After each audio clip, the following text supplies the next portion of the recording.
మరి ఇప్పుడు పిఠాపురంలో మన సభలో చూస్తే సంక్రాంతి సంబరాలు దాని గురించి అటెండ్ అయ్యారు. పిఠాపురంలో చాలా మాట్లాడారు. సో మరి వాటన్నిటిని ఎట్లా చూడాలంటారు? దాంట్లో పవన్ కళ్యాణ్ నాకు దేశభక్తి అది అని ఒక మాట మాట్లాడారు. ఆ బిట్టి కట్ చేసి నేను గతంలో ఎప్పుడో 2021లో పవన్ కళ్యాణ్ గారి గురించి ఒక యాంకర్ అంటే పవన్ కళ్యాణ్కి దేశభక్తి లేదంటారా అని ఆయన అన్నారు. పవన్ కళ్యాణ్కి దేశభక్తి లేకపోవడం ఏంటి, ఆయన చాలా అపారమైన దేశభక్తి ఉంది, కాకపోతే ఆయన దేశం భారతదేశం కాదు, ఆయన దేశం తెలుగుదేశం అన్న. ఆ బిట్టు పెట్టి బాగా వైరల్ చేస్తున్నారు, వైరల్ అవుతా ఉంది. సో చాలా మంది ఫోన్ చేసి నీ బిట్టు మళ్ళీ వాడుతున్నారు, అది ఎవర్ గ్రీన్ బిట్ అంటున్నారు. సో పవన్ కళ్యాణ్కి దేశభక్తి లేదు, నేను సిద్ధాంతాల కోసం పార్టీ పెట్టానంటారు. ఆయన బయటికి చెప్పుకునే సిద్ధాంతాలు ఏమో కానీ లోపల ఆయన పార్టీ సిద్ధాంతాలు ఏమో నేను చెప్తా. నేను ఆ స్పీచ్ చూసిన తర్వాత అసలు ఈయన సిద్ధాంతాలు ఏంటి అని ఆయన పార్టీ వ్యవహార శైలి చూస్తే నాకు అనిపించింది అన్నమాట, ఈయన పార్టీ సిద్ధాంతాలు ఏంటో. ఆయన పార్టీ సిద్ధాంతాలు ఏంటంటే తెలుగుదేశం బానిసత్వం, చంద్రబాబుకి ఊడిగం, నారా వంశ సేవకులం, జన సైనికులు అయోమయం, కాపుల జీవితాలు సర్వనాశనం, అవినీతికి రాజీపడి మౌనం, ఆంధ్రప్రదేశ్ భవిత అయోమయం. ఇవి జనసేన పార్టీ 7 సిద్ధాంతాలు. మన కనపడే సిద్ధాంతాలు ఇవి. ఆయన చెప్పుకునే సిద్ధాంతాలు వేరే ఉన్నాయి కానీ అవి ఎప్పుడు ఆచరణలో కనపడలా, ఆచరణలో మాత్రం ఇవే కనపడతాయి మనకి. అంటే ఇప్పుడు మొత్తానికి తెలుగుదేశం పార్టీకి బి పార్టీగా ఉన్నారంటారా? బినామీ. నేను నిన్న ట్వీట్ కూడా చేశాను, పవన్ కళ్యాణ్కి ట్వీట్ చేశాను. పవన్ కళ్యాణ్ గారు, మీ వ్యవహార శైలి చూస్తే ఎప్పుడు మీరు జనసేన పార్టీ మీది అని మీరు స్థాపించారని, దానికి మీరు స్వతంత్రంగా నిర్ణయం తీసుకునే అధ్యక్షుడు నాకు ఎప్పుడు అనిపించలేదు. మీరు ఏ నిర్ణయం తీసుకున్నా కానీ చంద్రబాబు నాయుడుకి ఉపయోగపడేలాగా ఉంటుంది. కాబట్టి ఈ నీరుకొండ మీద ఎన్టీ రామారావు గారి విగ్రహం స్థాపించే టాపిక్ వచ్చింది కాబట్టి, సో చంద్రబాబు నాయుడు వ్యవహార శైలి నాకు ఎప్పుడు ఆయన పార్టీ ఆయన స్థాపించారని, ఆయన స్వతంత్ర పార్టీ అని నాకు ఎప్పుడు అనిపించలేదు.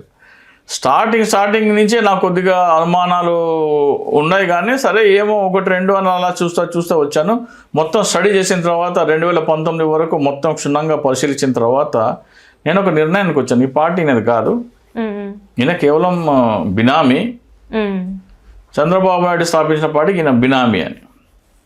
ఎందుకంటే పార్టీ బలోపేతం కోసము, పార్టీ ఉపయోగం కోసము, రాష్ట్ర ప్రజల ప్రయోజనాల కోసము కొన్ని సలహా సూచనలు ఇవ్వడం జరిగింది. ఏది అమలు చేయాలన్నా వద్దంటాడు. అందులో అంటే పార్టీ ముందుగా ప్రజల కోసం ఏదైనా చేయాలన్నా కూడా చాలా మంది ఫస్ట్ లో ఉన్న వాళ్ళు ఇప్పుడు లేరు అనడానికి కారణం కూడా అదే అని చెప్పేసి చాలా మంది అంటుంటారు. ఇప్పుడు ఫర్ ఎగ్జాంపుల్ ఇటువంటి బ్యాడ్జ్ ఉంది కదా, ఇటువంటి బ్యాడ్జ్ పెట్టుకొని ప్రతి ఇంటి మీద ప్రత్యేక హోదా వ్యతిరేకులకి మా మనసులో చోటు లేదు, మా ఇంట్లో ఓటు లేదు అనే నినాదం ప్రదర్శించాలి. అండ్ ఈ బ్యాడ్జ్ పెట్టుకోవాలి. ఈ బ్యాడ్జ్ పెట్టుకొని ఆ నినాదం ప్రదర్శించడం ఒక అర్థం ఏంటంటే, ఈ బ్యాడ్జ్ పెట్టుకున్నవాడు నేను ప్రత్యేక హోదా ఇవ్వని పార్టీకి ఓటేయను అని హెచ్చరించడం. ఆ ఇంట్లో అయితే డైరెక్ట్గా నినాదమే రాసినాం, ప్రత్యేక హోదా వ్యతిరేకులకి మా మనసులో చోటు లేదు, మా ఇంట్లో ఓటు లేదు. ఇది అమలు చేయమంటే వద్దంటాడే. అది అమలు చేస్తే జనసేన పార్టీ ఎంత బలపడుతుంది? తెలంగాణ ఉద్యమం కోసం కేసీఆర్ ఎట్లా ఉద్యమం చేసిండో ఆంధ్రప్రదేశ్ చేస్తున్నాడు అంటాడు.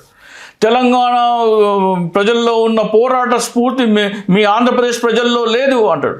మీ ఏంటి తెలంగాణ ప్రజల్లో ఉన్న స్ఫూర్తి పోరాట పటిమ ఆంధ్రప్రదేశ్లో లేదంటాడు. అరే బాబు, కేసీఆర్లో ఉన్న పోరాట పటిమ కోటే వంతు నీకు లేదు, నువ్వు కేసీఆర్ కాలి కోటి సరిపోవు. ఈ ఒక్క పిలుపు నువ్వు ఇచ్చినట్టయితే ప్రత్యేక హోదా వ్యతిరేకులకి మా మనసులో చోటు లేదు, మా ఇంట్లో ఓటు లేదు అని ప్రతి ఒక్క ఇంటి మీద నినాదం పెట్టండి అంటే 2019లో ఆయన సీఎం, ఆయన సొంత పార్టీ అయితే ఇది అమలు చేస్తాడు. ఆయన సొంత పార్టీ కాదు కాబట్టి అమలు చేయలేదు. చంద్రబాబు నాయుడు తాట తీస్తాడు. ఎందుకంటే చంద్రబాబు నాయుడు ఏమని రాసిచ్చాడు, నాకు ప్రత్యేక హోదా వద్దు, ప్యాకేజీ చాలా అని రాసిచ్చినాడు. అప్పుడు ఏమవుతుంది, తెలుగుదేశం ఓడిపోతుంది, ఈయన పార్టీకి ఎక్కువ సీట్లు వస్తాయి, ఈయన గెలుస్తాడు. ఈయన సొంత పార్టీ అయితే అది చేస్తాడు, ఈయన సొంత పార్టీ కాదు కాబట్టి ఆయన చేయడు. అట్లా నాకు ఆయన తీసుకునే ప్రతి ఒక్క నిర్ణయం. ఇంకోటి చెప్తాను, జనసేన పార్టీ పెట్టిన తర్వాత ఫస్ట్ ప్రెస్ మీట్ ఎప్పుడు పెట్టాడంటే, ఆయన ఎన్నికలు అయిపోయిన 2014 ఎన్నిక అయిపోయిన వెంటనే సరంతగర్ ఎమ్మెల్యే తలసాని శ్రీనివాస్ యాదవ్ ఉన్నాడు. ఆయన తెలుగుదేశం పార్టీ టికెట్ మీద గెలిచినాడు. తెలుగుదేశం పార్టీ టికెట్ మీద గెలిచి టీఆర్ఎస్లో పోయి జాయిన్ అయినాడు. టీఆర్ఎస్లో పోయి జాయిన్ అయితే చంద్రబాబు నాయుడు ఏం మాట్లాడలేదు, ఈయన ప్రెస్ మీట్ పెట్టేసినాడు. తలసాని శ్రీనివాస్ యాదవ్ గారు సనంతనగర్ ప్రజలు మీకు తెలుగుదేశంకి సేవ చేయమని ఓటేస్తే మీరు వెళ్ళి టీఆర్ఎస్ ఎట్లా కలుపుతారండి అని ఈయన అడుగుతున్నాడు. సరే నిజమే, ఒక పార్టీ తరఫున గెలిచి ఇంకో పార్టీ కట్టడం తప్పే. చాలా మంచి అబ్బా పవన్ కళ్యాణ్ భలే మాట్లాడినాలే అనుకున్న రోజు. 2 నెలలు అయిపోయిన తర్వాత చూస్తే వైసీపీకి వెళ్ళి 23 మంది గెలిచిన వాళ్ళు టీడీపీలోకి వచ్చారు. అప్పుడు సపోర్ట్ చేయలేదు, నోటికి పక్షవాతం వచ్చినట్టు సైలెంట్. అరే ఒక్క ఎమ్మెల్యే పోతే విల ఒడ్డున పడ్డ చేపలాగా గిల కొట్టుకొని ప్రెస్ మీట్ పెట్టేసినావే, మరి నీ రాష్ట్రంలో 23 మంది వస్తే గమ్మునెందుకున్నావు? అట్లా ప్రతి ఒక్కటి చూసుకుంటే ఈయన తెలుగుదేశం పార్టీ ఒక పార్టీ పెట్టి ఈయనను బినామీగా పెట్టింది అని అనిపిస్తుంది. ఎందుకంటే కాబూల్ డైరెక్ట్గా తెలుగుదేశం కోటయ్యారు. వంగవీటి మోహన్ రంగా మర్డర్ వాళ్ళ తర్వాత కానీ, లేకపోతే కాపు రిజర్వేషన్ అంశంలో కానీ అక్కడ కాపులకి కమ్మకి మధ్యలో విరోధం ఉన్నది, వాళ్ళు ఓట్లు వేసుకోరు. కాబట్టి ఈయన వెళ్ళి డైరెక్ట్గా తెలుగుదేశంలో చేరితే ఏమవుతుంది? ఎవరు ఓట్లు వేయరు, తెలుగుదేశం అంటే అక్కడ పడదు. కాబట్టి ఈయన చేతి ఒక పార్టీ పెట్టించి దానికి ఈయనను బినామీ అధ్యక్షుడిగా పెడితే ఓట్లు వైసీ జగన్ సైడ్ పోకుండా ఈయన కంట్రోల్లో ఉంటాయి. అంటే ఓటు చీలే అంశం ఇది. చీలాలంటే చీల్చుకోవచ్చు, చేర్చుకోవచ్చు. సో కాపు ఓటు బ్యాంక్ మొత్తం పవన్ కళ్యాణ్ కంట్రోల్లో ఉంటే ఏమవుతుందంటే కావాలనుకుంటే యాడ్ చేసుకోవచ్చు, లేదా అంటే మైనస్ చేయొచ్చు, జగన్ దగ్గర పోకుండా ఆపొచ్చు. అందుకోసం పార్టీ స్థాపించి నేను బినామీగా పెట్టినారు. సో నిన్న ఒక ట్వీట్ చేశాను, నాకు ఎప్పుడు మీరు ఏ నిర్ణయం చేసినా ఏం మాట్లాడినా కానీ చంద్రబాబు నాయుడు బినామీ నాకనే కనబడతారు. మీరు గతంలో వైఎస్ రాజశేఖర రెడ్డి విగ్రహాలు పెట్టుకుంటారు కానీ పొట్టి శ్రీరాములు గారి విగ్రహాలు పెట్టరు అని మీరు అన్నారు కదా, అది కూడా వాళ్ళ అభిమానులు సొంత డబ్బుతో పెట్టుకుంటే కూడా మీరు ఆ మాట అన్నారు. ఈ రోజున ప్రజాధనంతో 1750 కోట్లతో నీరుకొండలో ఎన్టీ రామారావు గారి విగ్రహం పెడుతున్నారు కదా, మీ మీద ఉన్న అనుమానాలు నాకు తొలగిపోవడానికి, నాకు అంటే ఆంధ్రప్రదేశ్ ప్రజలందరికీ అనుమానాలు తొలగిపోవాలంటే పొట్టి శ్రీరాములు గారికి సముచిత గౌరవం ఇవ్వాలన్నారు కదా, ఆ నీరుకొండలో పొట్టి శ్రీరాములు గారి విగ్రహం పెట్టాలని మీరు అడిగితే మీది బినామీ పార్టీ కాదు, మీ సొంత పార్టీ అని నేను నమ్ముతా. మీరు మౌనంగా ఉంటే మీరు చంద్రబాబు నాయుడు పార్టీ స్థాపించిన పార్టీకి మీరు బినామీ అని నేను భావించాల్సి ఉంటుంది. అంటే అదే స్టేజ్ మీద చూసుకున్నట్టయితే నాదెళ్ల మనోహర్ గారు అన్నారంట, 14 సంవత్సరాలు అయింది మీరు వచ్చి సింగిల్గా పార్టీని ముందుకు తీసుకెళ్తున్నారు, ఎవరు చేస్తారు ఇదంతా అని చెప్పేసి తను అనడం జరిగింది. అండ్ అట్లనే చూసుకున్నట్టయితే నాయకులు లేకుండా పనులన్నీ జరిగిపోవాలి అంటే నాయకులు ఎంచుకుందే పనులు జరగడానికి, మరి నాయకులు లేకుండా పనులు ఎలా జరుగుతాయంటారు?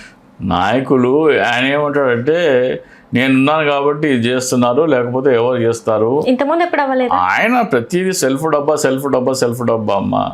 ఒక పాత బస్తీలో మార్షల్ ఆర్ట్స్ నేర్పే ఒక మహమూద్ సిద్దికి ఏదో పేరుంది, ఆయన చేతుల మీదుగా ఆయన ఒక కొత్త రకమైన ఆర్ట్స్కి ఆయనకి భారతదేశంలోనే మొట్టమొదటి వ్యక్తిగా ఆయనకి బిరుదు ప్రదానం చేశారు, ఆ గౌరవం ఇచ్చారు. గురువు ఇచ్చారంటే గురువు దాని మీద చేసుకుని ఉండాలి కదా, బోధించింది గురువు ఈయనే కదా, అంటే ఈయనకు వచ్చి ఉండాలి కదా. మరి ఈ భారతదేశంలో మొట్టమొదటి వ్యక్తి గురువు అవుతాడు కానీ ఈయనట్లయితాడు? ఆయనకు వచ్చిందే కదా ఈయనకు నేర్పేది. భారతదేశంలో మొట్టమొదటి వ్యక్తి పవన్ కళ్యాణ్ ఎట్లయితాడు? అండ్ ఇంకొకటి ఏంటంటే ముస్లింస్లకి వ్యతిరేక అన్నట్టుగా అంటే సనాతన ధర్మం అంటాడు, మరి వాళ్ళ దగ్గర నుంచి మరి తీసుకోవడానికి ఎట్లా మనసు పిందో ఏమో నాకైతే అర్థం కాదు. అంటే ఇక్కడ గురువులాగా చూడాలా లేకపోతే ఎలా చూడాలంటారు ఆయనని? ఇప్పుడు అసలు ఆ వేషధారణ చూస్తే నాకు నవ్వు వచ్చింది. అంటే అది అక్కడ కల్చర్ అనుకోండి, అక్కడ కల్చర్ కంటే నువ్వు నేర్చుకున్నది పాత బస్తీలో కదా, నువ్వు జపాన్ వెళ్ళి ఆడ నేర్చుకొని ఆడ గురువు దగ్గర తీసుకుంటే ఓకే, ఇక్కడ నేర్చుకున్నావు కదా. ఆయన పాత సినిమా ఏదో సినిమా ఉంది, బాలునో బద్రీనో, అందులో కూడా ప్యాంట్ మీద ప్యాంట్ వేసుకొని ఒక ప్యాంట్ ఓపెన్ ఉంటుంది, ఆ ఫోటో డిస్ప్లే చేస్తా చూడండి. ఈయన స్టార్టింగ్ నుంచి ఇదే పబ్లిసిటీ పిచ్చి బాగుంటుంది పవన్ కళ్యాణ్కి. ఎవరో కర్ణాటక వాళ్ళు ఈయన పిలిచి అభినవ శ్రీకృష్ణదేవరాయలు పిలిపిస్తున్నారు, తనను తాను ఎలివేట్ చేసుకోవడానికి కోసం. ఎటువంటి ఎవరో విదేశాలలో ఎవరో పిలిచి ఏదో యూనివర్సిటీలో లెక్చర్ ఇవ్వమని పిలిచినట్టు, అట్లాగే యూత్ పార్లమెంట్కి ఈయననే గెస్ట్గా పిలిచినట్టు, ఈ ఎవరో సొంత పబ్లిసిటీ, సొంత డబ్బా బాగుంటుంది. పిఠాపురంలో 500 కోట్ల అభివృద్ధి జరగలేదా, పనులు జరగలేదంటారా సార్? మరి పిఠాపురంలో ఇప్పుడు ముఖ్యమంత్రి కానీ మంత్రులు కానీ తమ తమ నియోజకవర్గం మీద దృష్టి పెడతారు. తమ పరిధిలో ఉన్న శాఖలలో ఆ నిధులతో తమ నియోజకవర్గం అభివృద్ధి చేయడానికి ఎక్కువ కృషి చేస్తారు, దాంట్లో డౌట్ లేదు.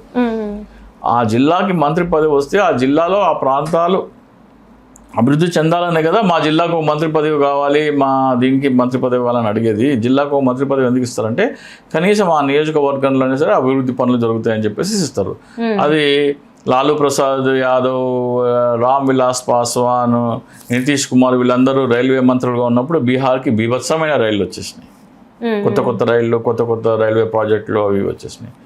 అట్లాగే ఏ మంత్రిత్వ శాఖ ఉంటే ఆ మంత్రిత్వ శాఖ అక్కడక్కడ, ఇప్పుడు మురసొలి మారన్న, దయానిధి మారన్న అతను ఏమయ్యాడు, ఐటీ మినిస్టర్ అయిన తర్వాత చెన్నైలో ఐటీ ఇండస్ట్రీ బాగా డెవలప్ అయింది.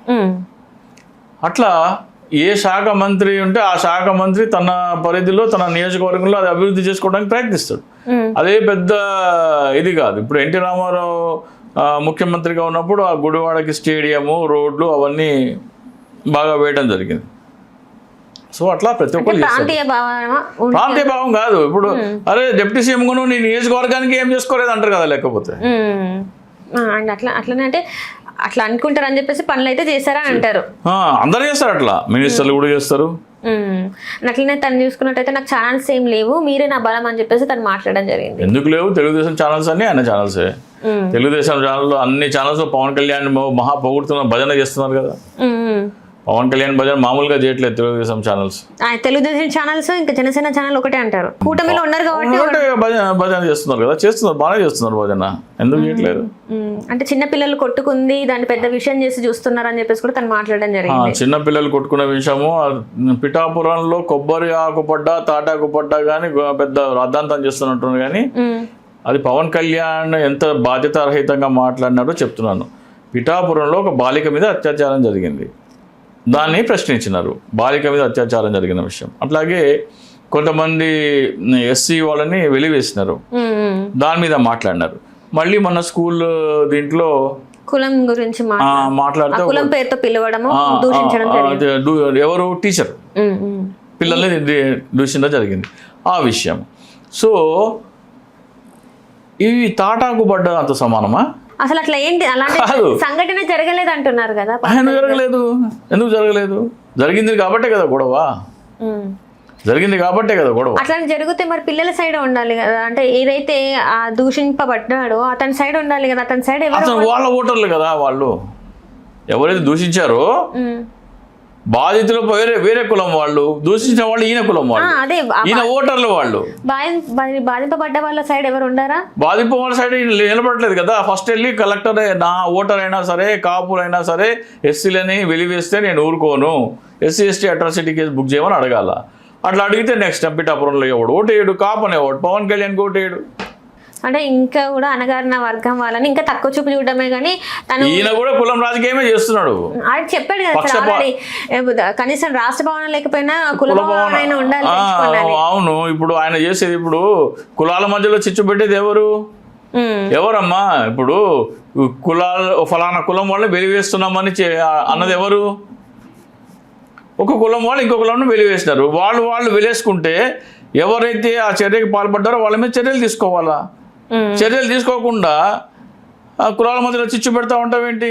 ఏమండా చూసుకొని వాళ్ళు రెచ్చిపోతున్నారు. మా కులమోడు డిప్యూటీ సీఎం అనే కదా వాళ్ళకి, అదే కదా. హలో, తెలుగు రాజ్యం ఛానల్ చూస్తున్నారా? సామాజిక రాజకీయ జీవన చిత్రణే తెలుగు రాజ్యం. అతిశయోక్తులు అసత్యాలు ఉండవు. రాజకీయ కోణం కాదు, ప్రజా కోణమే కొలబద్ద. తెలుగు రాజ్యం వీక్షణ నీ ఉత్తమ అభిరుచికి నిదర్శనం.